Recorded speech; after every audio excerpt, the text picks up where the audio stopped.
I'm Jake. I'm Tom. We are Velocities in Music. On this podcast, Tom and I discuss a convoy of topics pertaining to modern music, including artist deep dives and monthly and annual new music wrap-ups. Tom, it's been a while. It has. It's been like 6 months since we last hit record. Pretty much. And the last time we hit record, we were in the same room in your house in Boone, Iowa. Yep. And now we're not in the same room. In fact, we are all the way across the country from one another. Yes. Anyways, more on that in a minute. That's what today's podcast is about. It's about our journey over the last 6 months through life and how music has affected that, to kind of catch you guys and bring you up to speed about where Tom and I are at right now. But before we get started, you can help support Velocities in Music. Subscribe to Velocities in Music on your favorite podcasting device to automatically get our latest podcast episodes sent to your device for your listening pleasure. Want to help Velocities in Music grow? You can. Velocities in Music was founded on the idea of creating an enriching discussion about modern music. Please share Velocities in Music with the music enthusiasts in your life. Together, we can move music discussion forward. Man, it's been a long time since we've done this. I know. This is a sweet setup. I'm glad I decided to come outside. Yeah, that is cool. You wouldn't want to do that here. Yeah, it's a little cold there. I have a sweatshirt on here. It's in the 60s right now. Yeah, I have a sweatshirt on too, and I'm inside. Yeah, and it probably feels inside at your house like it does kinda outside here. Yeah, that's probably pretty accurate, actually. Where did we leave off like 6 months ago? What was the last thing we did? Taking a look, so we did the Spoon Deep Dive, and then we did do April and May monthly wrap up, and then we did our like 80-35 review and kind of told everyone what was going down for the next several months. Well, I suppose the big change that happened, just to remind everybody in case they didn't listen to the podcast where we did 80-35 and then talked about like what was going on with us. Like Tom, both you and I went through significant life changes. Yep. We both, Tom and I both for the last few years have worked for the same company in Ames, Iowa. It's a company called Workiva. I still work for Workiva. However, I moved across the country, took a new position within the company, and now I live in Gilbert, Arizona, so in the Phoenix metro area. Big change for me and my family, and unfortunately, I don't get to see Tom every day at work, and can't just drive over to his house to record a podcast. So we're still figuring out how to do this from across the country. And Tom, you switched jobs. You got a new job. Did. Yep. So I work from home now. Which has been good. I actually like it a lot more than I thought I would, being that I'm kind of a social butterfly. I do, miss being in an office with people, but certainly working from home comes with its perks. So I am kind of digging like that. Getting to listen, you get to listen to vinyl all day long? I could, but I have my office actually in this same room that we record in, so I could move my record player up here sometime if I really wanted to. But there's been some days that I just work from my living room on my laptop and listen to records, so it's pretty what sweet. You need a second record player. Yeah, I'm the kind of person who would probably do that too. Yeah, just go to a garage sale, get like a used receiver and a couple of used monitors and a turntable, set it up, and then like in the morning as part of your breakfast ritual, because I know Tom, you have breakfast in the morning. Yes. And you listen to a record when you're eating breakfast, right? I got it. I got this. I know Tom's morning ritual, and it's not because of all those late nights with you, Tom. That's true. Yeah. So you just go through and you pick out like 8 records that you want to listen to that day. You put them in a little tote and you carry them upstairs. This is brilliant idea, Tom. That would be a sweet idea. I should do that. So went to a record store yesterday called Zia Records. Yeah. Sam just wanted to get out of the house. So drove, it was like 5-6 miles away. Drove there. It's a lot like Hastings, just smaller. So a lot like JCD and Hobby. Yeah. Even that, like they had a respectable, like new and used record inventory, but like they clearly didn't know everything. They had stuff like new albums priced like new albums would be priced at a record store, but then like their used stuff, they were just putting like stickers directly on the sleeve. Oh no. Which is just a no, right? Yeah. Like don't do that. So anyways, I picked up Glasser's Ring and Peter sweet. Gabriel So for $10 each. Nice. Yeah. I was like, fuck yeah, I'm not passing this up. You found Glasser's Ring for $10. Newer album, 2010, right? All right, hold up. I just got a camel alert that Tricky's Max and Quay is available on Amazon right now for $16.95. What? Yeah. All right, now you can start your story over. Okay, well, it better still be there when we're done with this. I was seriously going to Amazon right now, but I'll resist the temptation. I get these alerts because I have like you know how we make our favorite album list. Mm-hmm. So I have a spreadsheet. Tom, this isn't going to surprise you at all. I have this spreadsheet that has all of my hundreds and hundreds of albums that are on my favorite albums list in order of favoritism for me. And then I set up a camel, just one by one. I go to camel.com, paste in the Amazon link, and set up an alert to go if it ever gets to its lowest price ever to send me an email. Yeah. So that's how I find records. And I appreciate you always letting me know because I've bought several. From you doing that. Yeah, I coerce you. Yeah. And I also will let you know in the middle of you telling a story on the podcast. Because it's urgent, obviously. Like I said, as long as I remember to go check it out after this, that's fine. I won't let you forget. Yeah, running meeting notes. So I went on a trip, and actually there's several music-related things to tell about this trip. So I went to Chicago about a week and a half ago, 2 weeks ago now, for work. And I just drove over there because it's, from Boone to Chicago, it was like 5.5 hour drive, or I could have spent an hour driving to the Des Moines airport, fly over, go through that whole hassle. Maybe I would have saved an hour or two, but I wouldn't have had the freedom of having my own car there. And what I wanted to do is I combined it into another trip, and directly from Chicago, I drove south about 5.5 hours to Carbondale, where my brother Dan lives. So I stayed with him through the weekend, and then this, Sunday, just a little over a week ago, I drove back from Carbondale to Boone. So while I was there, of course, I did some record shopping. I went to a record store in West Chicago where my meetings were. I wasn't really in the city. I was in the western suburbs. But I always love walking into a record store, and that feeling that you don't know at all what you're going to get. It could be any type of store. And the first place I went to was one of those places. I loved that it had it had a good variety, and all of the records were in great shape. I feel like that's a rare thing these days. A lot of times you skim through records and there's a lot that are just tattered and ratty and not in good shape. This place, every single one was in very good to near mint condition, really sharp looking. It was a little pricey, but it was one of those places where everything was kind of the price range was kind of compressed, if that makes sense. So you had stuff that was $18 that probably should have been 10, but you also had stuff that should have been $25 that was $18. So I found a good handful of records to get from that place, and they were all in just immaculate shape. So I was pretty pleased with that. I only bought 4 or 5 because, like I said, they were a little pricier, but I found a Captain Beefheart, and I found a copy of Bob Dylan's first album, and some stuff that I don't really see around a whole lot for anywhere under $20 to $25, and I got them for 17 or 18. So I felt like it was a pretty good deal. So then in Carbondale, there's another record store there I went to that I ended up just getting a shitload of records.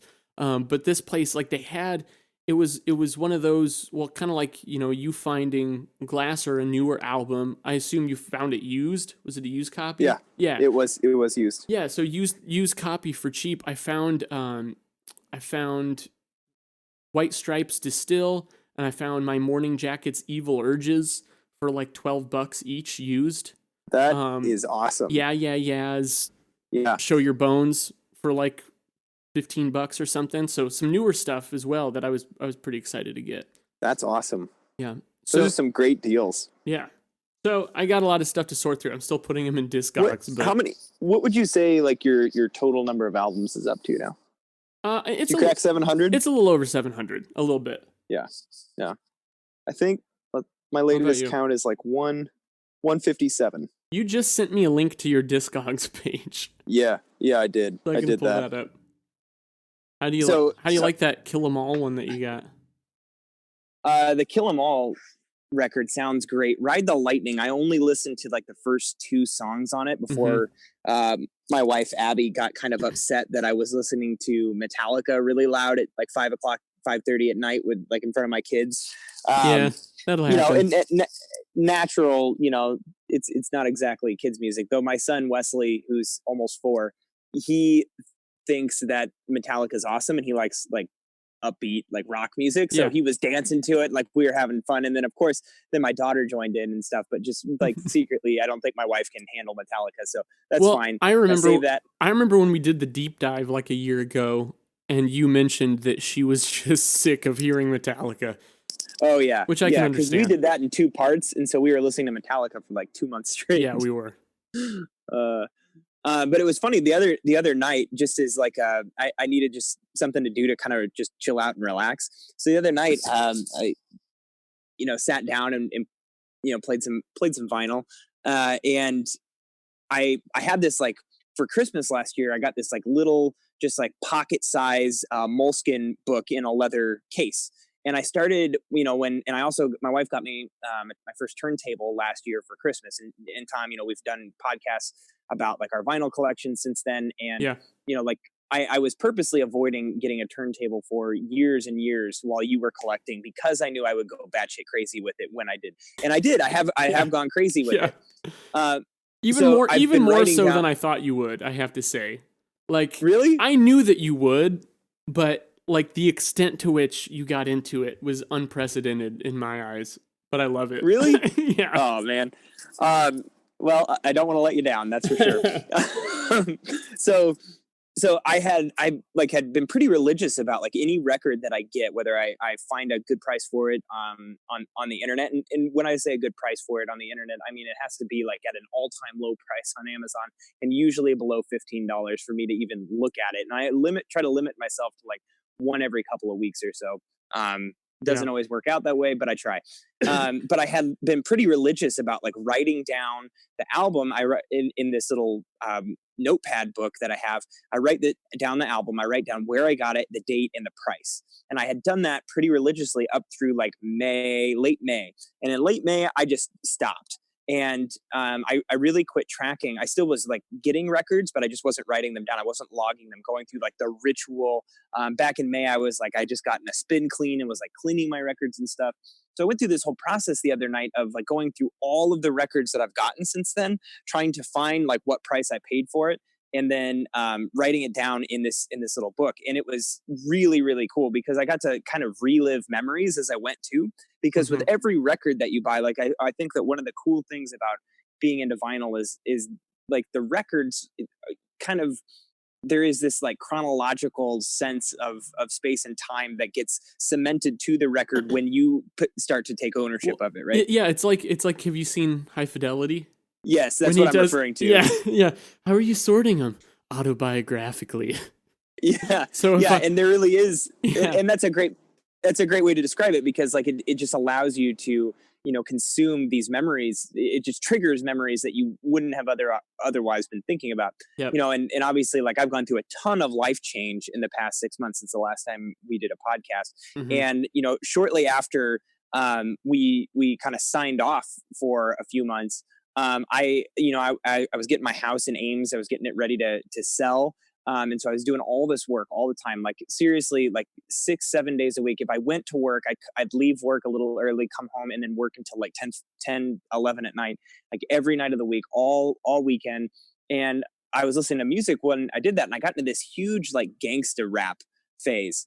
Like I went like old school, like NWA. I remember you being addicted to Doggy Style more than I can like ever remember you being addicted to anything. Yep. So, and that's where it ended. I went through like all these different albums, just totally exploring the early gangster rap and G-funk scene, West Coast rap, of like the late 80s, early 90s. And that was just freaking eye-opening for me. It was a blast to go through it in kind of like the corny lyrics and the cheesy beats, and to see how that evolution the evolution of both the lyrics and the beats of hip hop music and how that changed in such a few number of years. I kind of did my own like personal little genre deep dive, Yeah. which we probably should just go back and do a genre deep dive of that That would be at some fun. point in Yeah. time. But like I ended up just becoming fixated on Snoop Dogg's first album, Doggy Style, and it's so funny because what happened was I just listened to this album. It was like the only thing I listened to for a good month. Like every morning on the way to work, I was listening to Doggy Style. I would just randomly put it on. I could not stop listening to this record, and we had reviewed it years before. Yeah. So it wasn't like it was like a new discovery for me. It's just for whatever reason it just clicked with me. Right. Sometimes it's not. Yeah, I know what you mean, because sometimes albums you've listened to before, like you listen to them and it's not even like you're listening to it for the first time necessarily, but it just clicks with you in a different way that you might not have anticipated for whatever reason. Like I've had that happen to me before too. Yeah, and like the day or like just a few days before we actually like shut the door on our house and walked away from it for the last time. So this would have been in August. I got that record delivered because I found like a just ridiculous. I got it for like $10. So that was like the last record that I got for like a couple months, because then my stuff's in storage. I'm sleeping at my parents' house for a few weeks. Like just my life is completely up in the air. I have nowhere to call home. We went on vacation, like all this stuff happened. And then all of a sudden I'm in a new house down in Gilbert, Arizona, new climate, new people, away from friends, away from family, in a new role in a new office. So like my whole life is just different. And so it's been like this quest of trying to get back to normal. Yeah. And part of like what normal is for me in my life is listening to music. And I remember like our house was this, like the interior of our new house down here was like this like putrid like baby shit mustard yellow. It was just disgusting. Like you saw the inside of the house, you're like, not just like yeah, one room. Oh man, the whole house.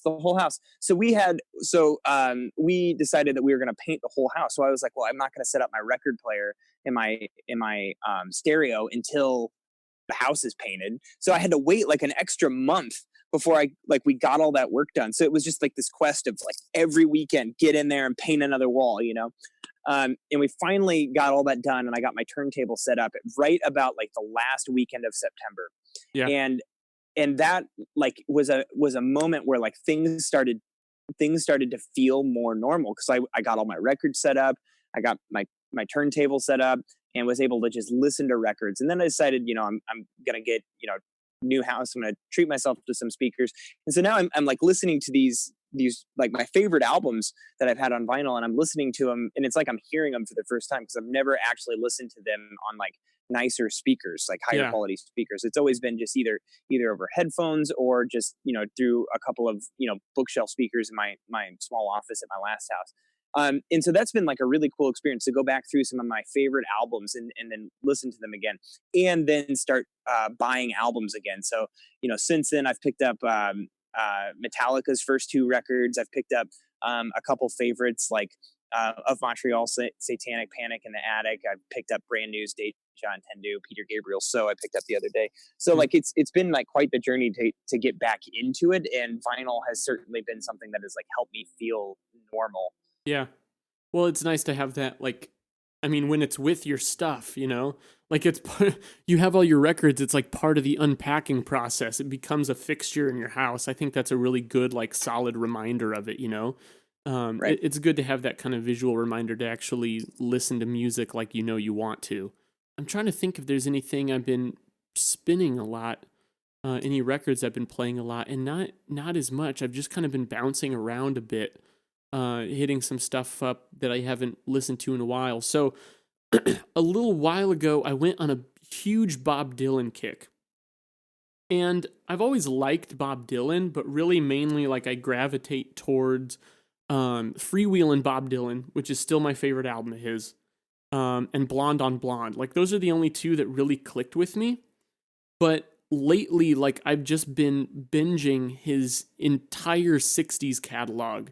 And it's all so good. Like there are albums in there that I'd never really paid close enough attention to, like Another Side of Bob Dylan, his fourth record. the one right before Bringing It All Back Home, when he started incorporating like more full band rock into his sound. Right. God, it's so good. And I'm like, why don't I ever hear people talking about this record? I think that was part of my problem is like, you hear so much about Bob Dylan. He's got such this vast, impenetrable catalog. Like, where do you even start with it? I just had a day where like that vibe just really fit the mood I was in. So I started listening to his early stuff, like, Times They Are Changin', Other Side of Bob Dylan, his first album, his debut, which I actually think is a little underrated. But man, I'll tell you, Another Side of Bob Dylan is climbing the ranks for me. If you haven't checked that one out too much, I highly recommend it. But on my Illinois trip I went to recently, since I was going to be in the car a lot, it was 5.5 hours to Chicago, about 5.5 hours then down to Carbondale, and then about a little under 8 hours from Carbondale back to Iowa.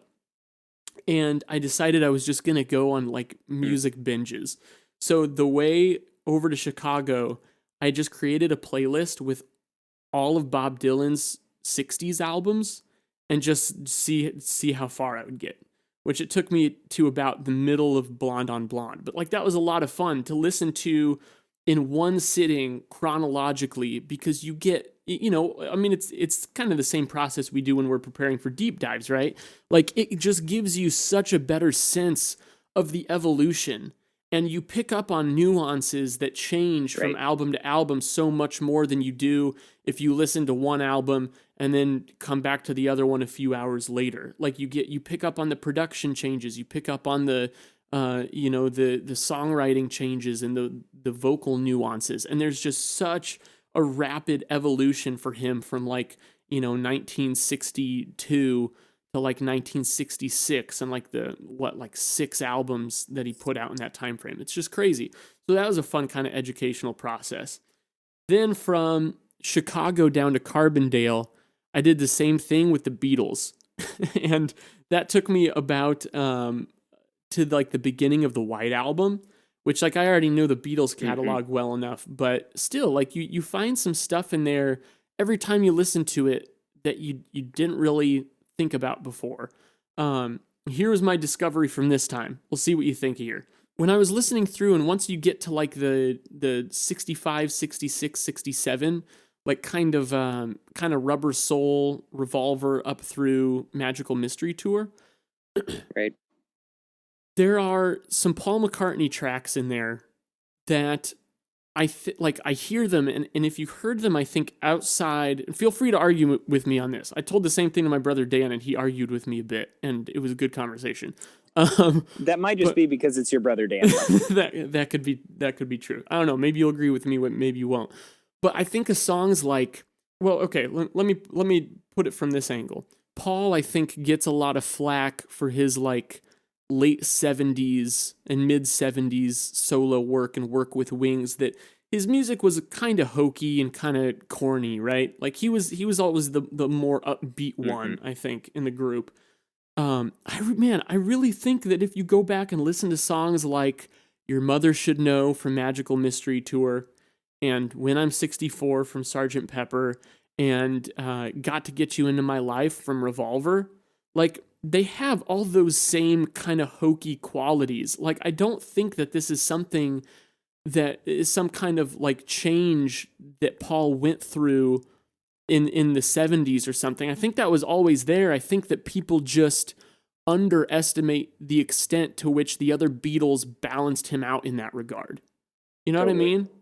Yeah, I completely agree with you. But I've never thought of that before. But if you focus on those individual tracks, like outside of the context of like the Lennon and Harrison songs that might come before or after it, just in themselves, like I really think that's just kind of who he was, from that time. Yeah. I wouldn't argue with that at all. And his later albums suffer because he doesn't have more of a variety there. Exactly, because he's similarly all on his own. Lennon. I thought Lennon's work suffered from the same thing. Like it was, they really did balance each other out. Got way too introspective and personal. I mean, I know that's why some people really like it. That's a good quality, but it becomes really saturated and difficult to listen to when that's all it is, And I feel like they both benefited from Harrison's songwriting style. Like just his one or two or I don't know if he ever had more than 2 songs on any given album, but um, Only White like Album, I think. yeah, and it's a double, right? Yeah. So like I feel like all of them benefited from Harrison's contributions, because when he created a song, it was a gem. And Mm-hmm. the rest of them had their own style, but like they were doing the vast majority of the songwriting. So Yeah. yeah, that's an interesting thing. That's cool that you went through that, and a car Yeah. ride's a great way to do it. Before someone I calls us out, Revolver has 3 Harrison songs. I'll throw that out there. oh, Someone would have said something. I don't know what are the 3. I'm trying to go through. Taxman, Love You Too, and it's I Want to Tell You. That's the other one. Oh, yeah. You wanted that. Sorry, what? I said you wanted to tell me about that. Oh, God damn it. You like cut out for a second, and I didn't get the joke at all. You totally got me. Anyway, so yeah, that was a fun drive. But to cap that story off real quick, from Carbondale back up to Iowa, 8-hour Blur marathon. Oh yeah. I started at Leisure, and by the time I pulled into my driveway, I had 5 songs left on the Magic Whip. Almost their entire discography. That's awesome. Yeah. So that was a fun time. That's great. I've been playing a lot of jazz like in the evenings when we're eating dinner, and that's been awesome. I started up our teams at work started up a music league, so I've been doing that. And nice. It made me been really craving doing another music league, but doing it you and me, and then any listeners out there who want to join a music league with Tom and I. We did a podcast a while back on how to start your own music league, and I think that one of the ideas that we had there is that we should do one with some of our listeners, and I think that would be really fun. So I want to get that kicked off here. Yeah. Sometime. I don't know if we'll get it done before the end of 2017, but maybe like early 2018 started up. It's going to be hard with the holidays and stuff. Yeah, that'd be cool. Yeah, so definitely want to get that back on the radar. But like from like a music perspective, I now have a commute to work that's like 30 to 40 minutes or so every day. And so what I've been doing is I've been trying to listen to a lot of podcasts. Honestly, like part of the reason why I've been listening to podcasts so much and have this desire to listen to podcasts is to see like other ways of doing what you and I do on Velocities in Music. And if there are ways that, I'm like always looking for ways like how can we improve, or there are different like styles that you can do. And what I found is like definitely there are different styles, and we could spend a huge amount of time and money editing our podcast. But I think that like you and I've talked about this in the past, like you and I, like our like special thing about like what we do is the conversation value, and I think that benefits from less editing. So I'm hoping that can still be like we can still succeed with that sort of podcast strategy while doing this remotely, like over the phone. Anyways, that's my hope.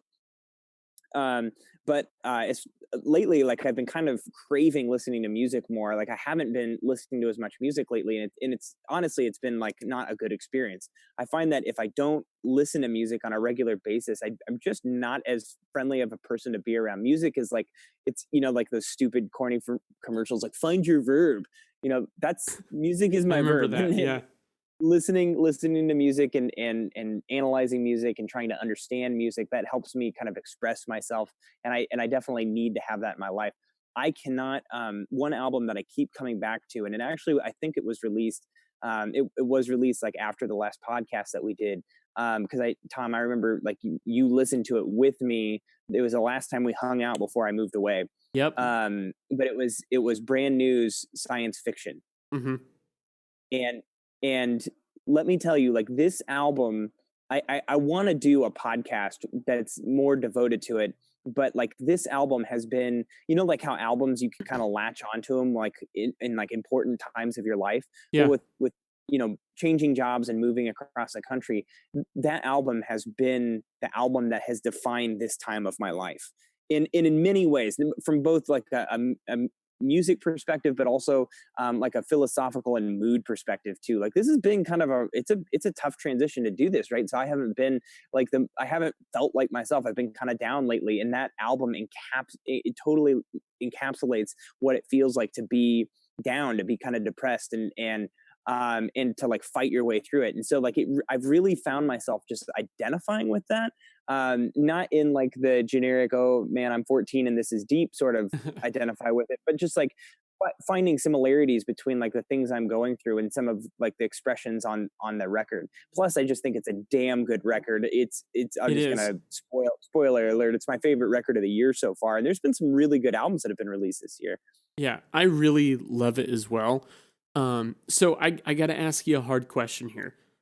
Sorry to put you on the spot, but I'm curious about this because I think this also captures just a larger conversation about music and the impact that it can have on you for either in a positive or a negative way. I think this conversation exists outside of the quality of the music. Actually, I would say that when music can impact you either in a good or a bad way, I think that speaks to the quality of the music because to me, bad music just kind of washes over you. You know, Yeah. I mean, you have music that's so bad that it like haunts you that it actually exists. But I'm talking like just that kind of like meh, just kind of blasé stuff that you just forget about. But like Right. what I'm curious about is based on everything you just said about brand new's new album, Science Fiction. And the fact that it's dark, it kind of matches your mood and also just kind of encapsulates the change that you've been going through. Do you think that's like, in your opinion, do you think that's been for better or worse? Like, do you feel like it gives you something to kind of connect to and like does it help you go through that, or do you feel like in the opposite direction it almost like brings you down deeper into that? That's so funny that you're asking me this. I had this exact conversation with my brother Sam, who is actually sitting right next to me right now. Oh, But sweet. Hi, uh, Sam. he was asking the same question essentially, because I was saying that like listening to science fiction helps me kind of express what I'm feeling in a way, and not like I was saying like that I'm 14, this is deep, but Hmm. like I find that like holding things in, bottling things up is usually a recipe for disaster for me personally. Oh, yeah. If I don't deal with things, if I don't talk about things, if I don't communicate thoughts, emotions, fears, things like that, like they end up just eating me and alive, and I end up becoming like all my worst things, and paranoia and fears and all of those start just becoming who I am, Yeah. rather than who I want to be, right? And so from like a mental health perspective, I do find that within reason, it can be helpful. Now there are certain I remember back when we did the Radiohead deep dive back after A Moonshaped Pool came out in 2016. I actually said that I actually have trouble listening to A Moonshaped Pool because it makes me feel a certain way. Yep. And what's interesting about that album, and that's a great. And by the way, we had to mention Radiohead because it wouldn't be a Velocity Music That's podcast true. if we didn't mention Radiohead.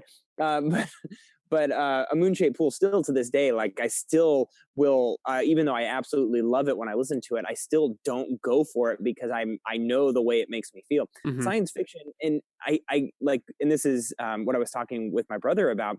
Science fiction, I'm already feeling the way that this album would make me feel Gotcha. if I wasn't feeling that. So in a way, because I'm already there, it kind of helps me like process it and deal Hmm. with it, and I feel better after I listen to it. Whereas like A Moonshaped Pool, like I mentioned in that podcast, like it makes me fearful for kind of my relationship with my wife, Yeah. and in our future and things like that. Whereas like we have a great future ahead of us, hopefully, and our relationship is like really strong. So I'm kind of coming from the opposite direction. It takes me to a darker place, rather than, hey, I'm in a darker place and the album helps me deal with it.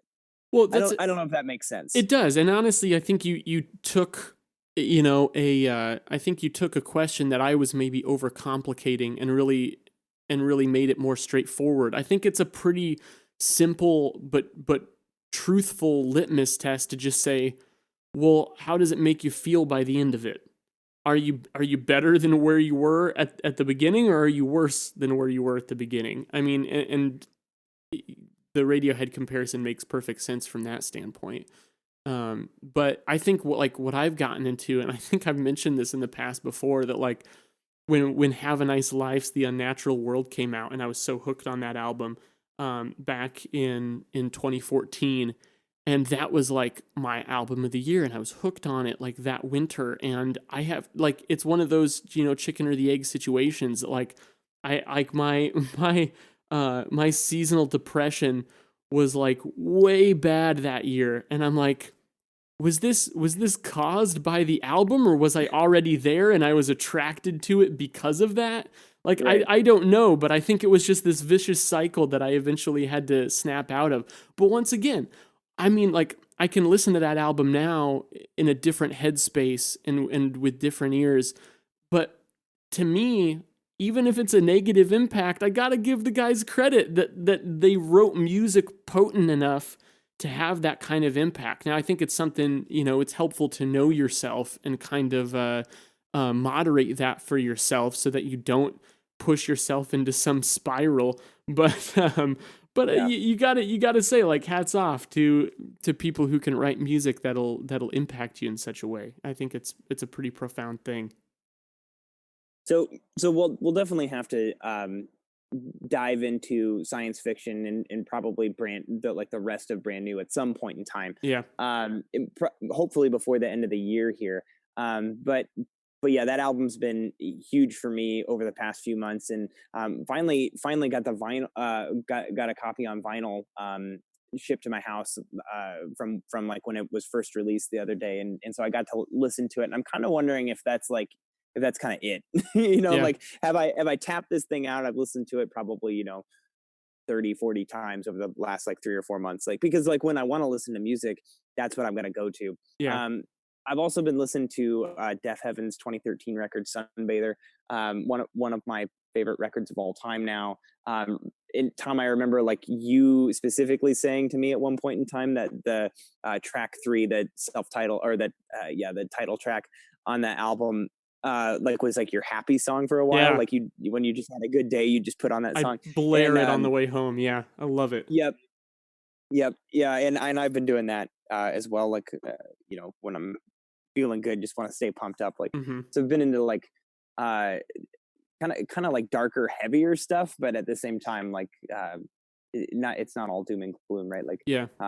Like Snoop Dogg's Doggy Style, like that's a very uplifting album for me. It's just so fun and kind of like quasi serious, but like it's so goofy that I just love it, and it just makes me happy, and that's kind of one of the reasons why you would listen to it. So I don't know. Next It's been kind of an interesting journey. next time you see my brother John, you two are gonna have to get into an argument over Snoop Dogg because he is convinced that the Dog Father is better than Doggy Style. That is simply false. I, I I know, man. I don't get it either. John, sometimes he just really like, he just latched onto that album and he's like, I definitely prefer this to Doggy Style. I'm like, I don't get it, man. I the like it all Dogfather right, but is it's very good. It doesn't even hold a candle to Doggy Style, which I think might be the best hip hop album of all time. ooh, big words. I think like and I'll go so far as to say this. I think Snoop Dogg is the Miles Davis of hip hop. In what It's not way? about like it's all about style, Ah, not about like his brilliant lyrics yep, or his incredible delivery. It's just no one can have his style. yeah, And like Miles Davis can flub a few notes out and it doesn't even sound right, but no one is going to do it more cool than Miles Davis, right? yep. Same thing with Snoop Dogg, right? Yeah, that's fair. Both game changers in a way. I actually, Yeah. this is a conversation for another time, but you know me, like I create these like lists and categorize things in my head. And one thing that I've thought about a lot in the past is like, who are the most like pivotal, and I'm not going back to like freaking Beethoven and Mozart stuff. I'm talking like 20th century um music and on, now that we're in the 21st century. Like, who are the most influential individuals in music, period? And one person I always come back to is Miles Davis. Like, once you start listening to all his stuff, like the 50s all the way through like the end of his work. But mostly, the 50s, 60s, and 70s. Like he just pushed genres forward, not just in jazz, but in prog and in fusion and in funk and it's so many things that it just blows my mind. And he would probably be at the top of my list. I don't know. I mean, I think that bands have changed music more than than Miles Davis has maybe, but as far as individuals go, like he's one name I always come back to that like just as an innovator, he just blows me away. And as I've listened to him more since I've been into jazz just a lot more, just drawn to jazz more over the last year or so than I have been, in like the rest of my life, like listening to his stuff and just the breadth of his work. Gosh, I mean, even like some like ambient and kind of minimalist stuff of his, like you can hear in all kinds of music today and throughout, since he started it. So I don't know, little tangent there, but just something I think about a lot. So Tom, what's the future of Velocities of Music now that we're firing this thing back up? Yeah, good question. I mean, I like to think of some podcast ideas we want to do. I know people have been throwing ideas out at us. I really still like doing the deep dives, but I know that takes a lot of preparation. I'd kind of like to visit some general discussion topics because I really like that kind of stuff. And I'd also like to do some more like time-based stuff. Like Jake, you and I had thrown out the idea of doing like a yearbook type series of like pick a year and talk about the music that came out that year and the highlights and where it took music from the year before it to the year after it. Like I think something like that would be cool. That would take some research and some digging for sure, but I don't know if it would be quite as much as like our deep dives, because it's capturing a moment rather than a whole larger span of time. Yeah. One of that music league that I'm doing right now, one of the themes for the week, which is it's kind of fun being in a music league where like I'm not running it. Yeah. Because I've ran a few and then that it just kind of skews your perspective on it. But just being like a participant, I didn't come up with the theme, so I'm participating in somebody else's idea for a theme. One of the themes was you had to pick a song that was on the top 40 the week you were born. I feel like that's so much like a roll of the dice though, right? Because some people are just going to have a freaking killer song on the week that they were born. I probably have like nothing. I was born in June 1989. I don't know what was top 40 then, but probably not much good. The last week of July 1987 was not a good week for music in general. I submitted a Bryan Adams song and I got one vote. That's it? I got one vote. Yeah, I got one vote out of 112 votes. Oh shit. That's rough. That's not good.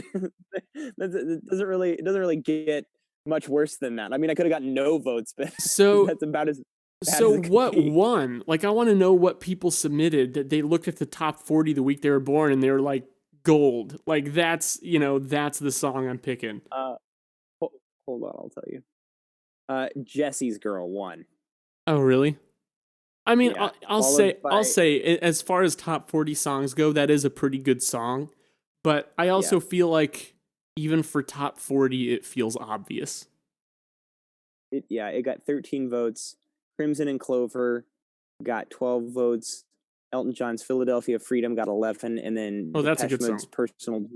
Depeche Mode's Personal Jesus got 10. And I was like 4 of those votes. So. Yeah, Personal Jesus and Philadelphia Freedom are solid picks. Yeah, definitely. Those are great songs. I didn't have anything that high quality. I didn't have anything that high quality in my week. Yeah. So. Well, I think that Philadelphia Freedom's even a cooler pick because it's a non-album single. Like, so people know it. Like, it's still a hit of Elton John, so people know it. But it's a non-album single, so I still feel like it's a little bit off the beaten path. And I probably would have given that one some votes for sure. How do we wrap this up? I don't know.